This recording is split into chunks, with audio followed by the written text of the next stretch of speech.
Bapak, Assalamualaikum. Waalaikumsalam. Silakan dijelaskan RPP, kemudian praktekkan kegiatan membuka, menutup, kegiatan membuka, kegiatan inti, dan kegiatan menutup pelajaran.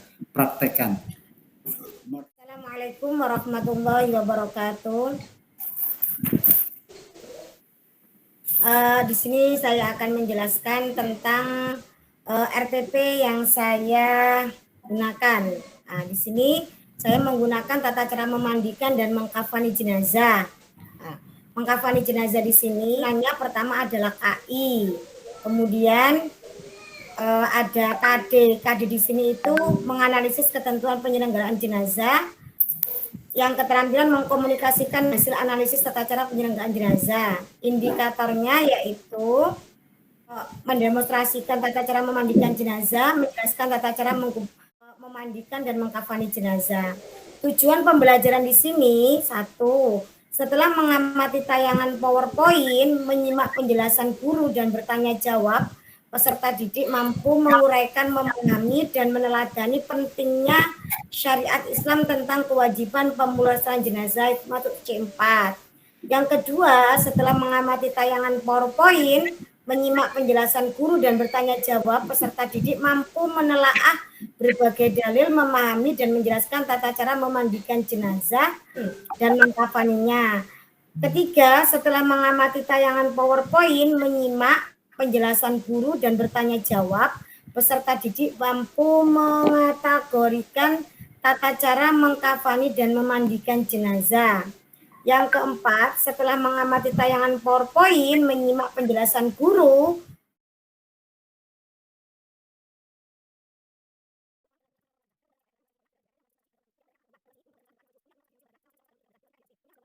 kemudian guru mengajukan pertanyaan secara komunikatif tentang pengetahuan peserta didik mengenai materi ketentuan pemulasaran jenazah ini masuk komunikasi. Guru menyiapkan media atau alat bantu berupa PPT dan video melalui tayangan slide di LCD. Kegiatan inti pertama mengamati.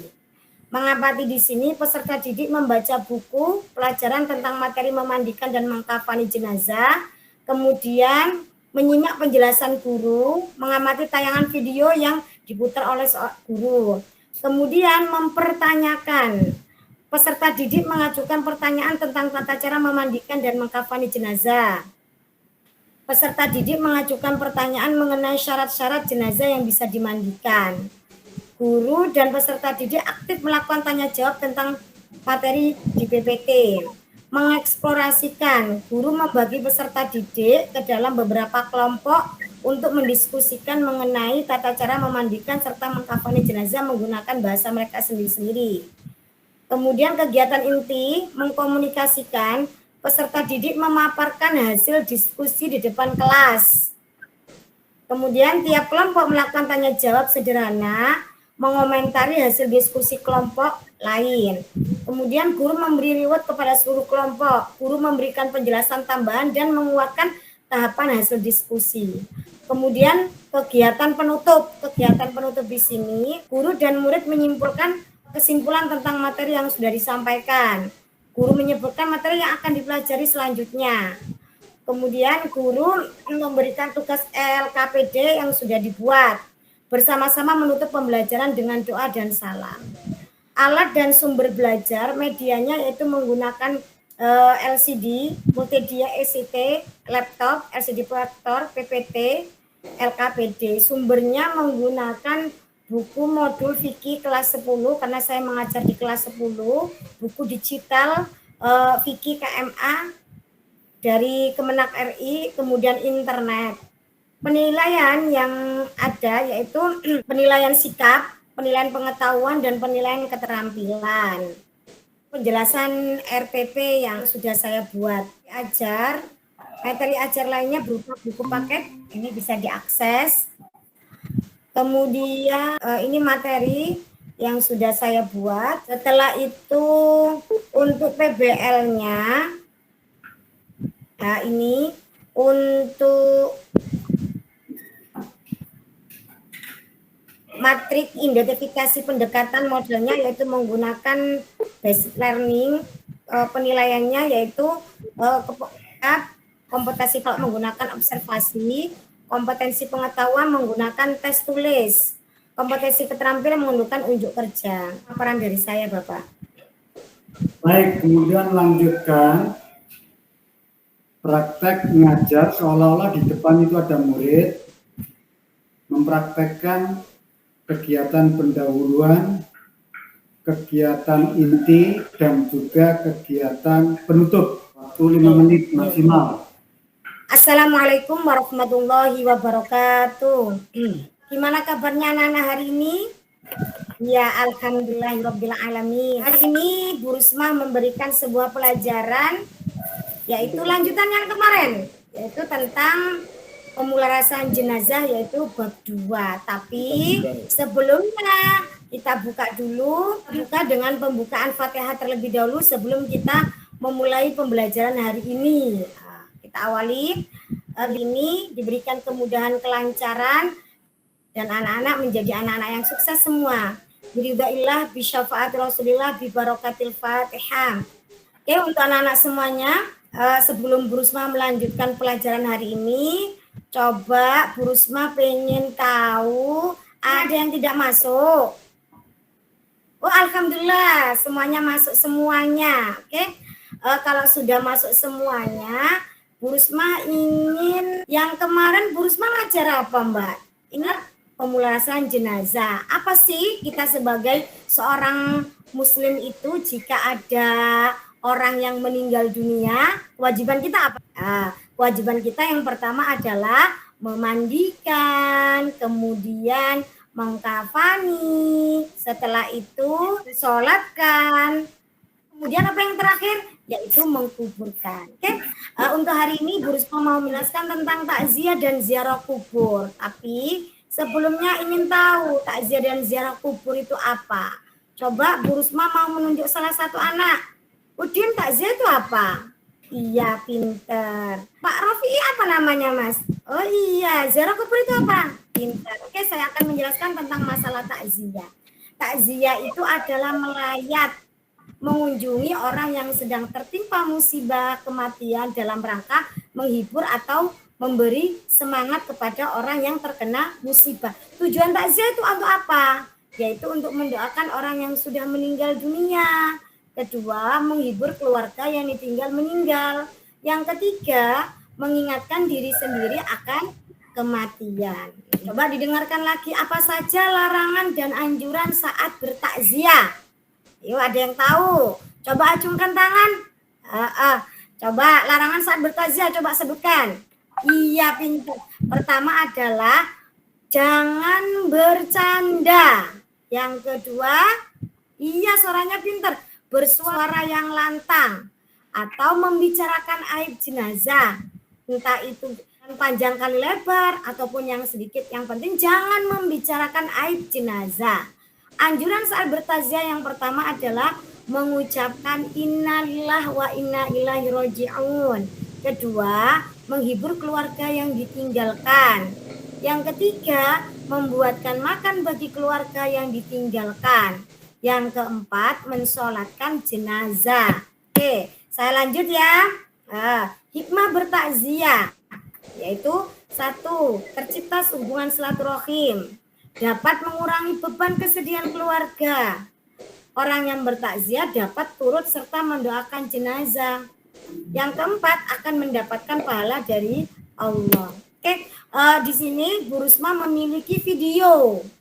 Video di sini nanti sampean simpulkan dan apa hikmah dari video animasi yang sudah saya share ini ya. Ini nanti bentuk kelompok-kelompok masing-masing. Nanti masing-masing kelompok memberikan sebuah kesimpulan untuk dipresentasikan ke depan. Ya, sudah siap? Oke, sudah siap. Silakan. Oke, karena waktunya sudah habis, kita simpulkan sama-sama. Tadi Bu Risma menjelaskan apa dan kita hasil diskusi tadi bagaimana? Tata cara takziah yang pertama bagaimana tadi? 1, iya pinter. Kedua, iya. Karena waktunya sudah habis, mudah-mudahan pertemuan kali ini diberikan kemanfaatan, keberkahan, sukses selalu. Oh ya, jangan lupa anak-anak kerjakan LKPD halaman yang sudah saya berikan itu tadi ya. Nanti kita bahas di pertemuan berikutnya. Karena waktunya sudah habis. Jadi, wassalamualaikum warahmatullahi wabarakatuh. Baik, untuk selanjutnya ada beberapa pertanyaan yang harus dijawab oleh Risma. Berkaitan dengan kompetensi yang harus dimiliki guru itu secara umum itu ada dua, ya. Yang pertama pedagogik dan profesional. Tapi sebetulnya ada 4, ya. Ada 4 kompetensi atau berapa itu ya? Itu yang 2 ini yang kemarin sudah dipelajari mulai dari pendalaman materi sampai prakarya. Itu pedagogik dan profesional. Coba saudara jelaskan. Yang membahas tentang pedagogik itu apa saja? Yang membahas pedagogik halaman materi pertama adalah evaluasi, perkembangan peserta didik, profesi guru, pengelolaan nilai, karya ilmiah atau publikasi. Harus paham, ya, terkait dengan teori belajar dan pembelajaran. Oke, coba sebutkan teori belajar dan pembelajaran itu apa saja? Ada 4, Bapak. Ada kognitif, behavior, akustik, konstruktif. Oke, kemudian berikutnya kaitan dengan pengembangan perangkat pembelajaran. Pengembangan perangkat pembelajaran salah satunya adalah menulis RPP. Dalam menulis RPP di situ ada indikator dan tujuan.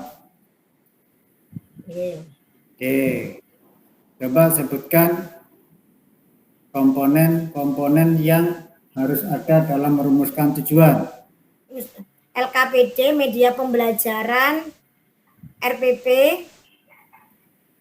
terus materi pembelajaran. Oke.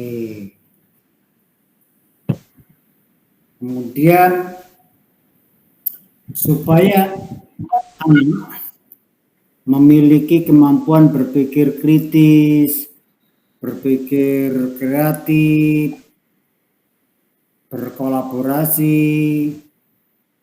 Nah, untuk mencapai itu model pembelajaran yang bisa digunakan apa saja? PBL dan PDBR. Selain itu, ini bisa pembelajaran kooperatif, interaktif. Oke, berikutnya sekarang ketika mengembangkan materi itu harus melihat jenis-jenis materinya. Jenis-jenis materi itu ada berapa? Yang ini sebetulnya sudah ada di KI 3 atau KD 3.1 dan seterusnya. Apa saja jenis materi pembelajaran itu? Mata kognitif. 2. Konsep prosedural. Terus terakhir. Prosedur. Oke, itu berkaitan dengan jenis-jenis materi pembelajaran. Supaya anak memiliki keterampilan berpikir tingkat tinggi, HOTS, ya, maka soal-soal yang dibuat mulai level berapa dalam level 4. Level 4 itu apa? Level 4 itu adalah menganalisis. Terus level 5? Level 5 itu itu menyimpulkan, mengevaluasi, mengevaluasi, dan yang terakhir apa? Yang paling tinggi? Yang paling tinggi apa? Yang paling tinggi itu C6, menciptakan. Menciptakan. Baik. Kemudian yang berikutnya, coba sebutkan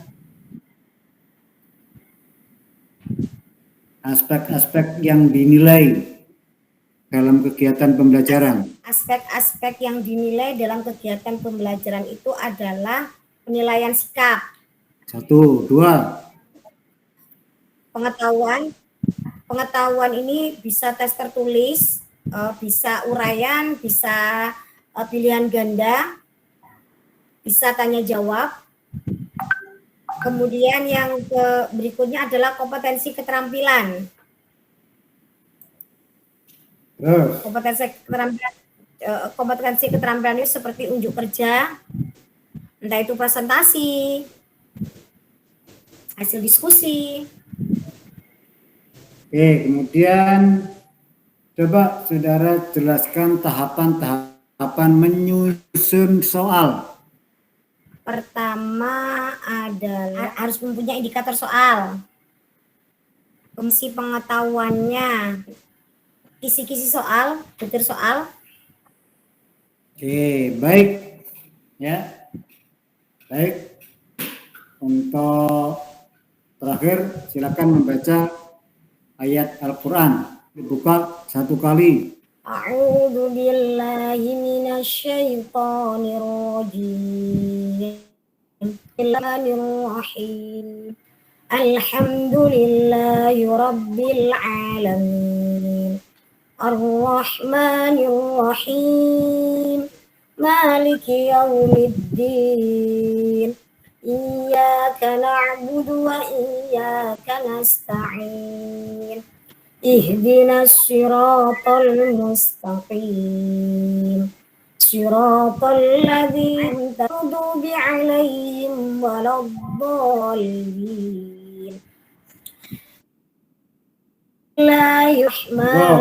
Kemudian nulis. La haula wala quwata illa billah. Tenang. Oke, sudah cukup. Sepertinya terbalik ini, Bang. Enggak. Oh, enggak. Sudah cukup. Ya, terima kasih. Oke, mungkin itu. Terima kasih. Bapak sebelumnya minta maaf. Terima kasih banyak. Barakallah. Oke. Assalamualaikum warahmatullahi wabarakatuh.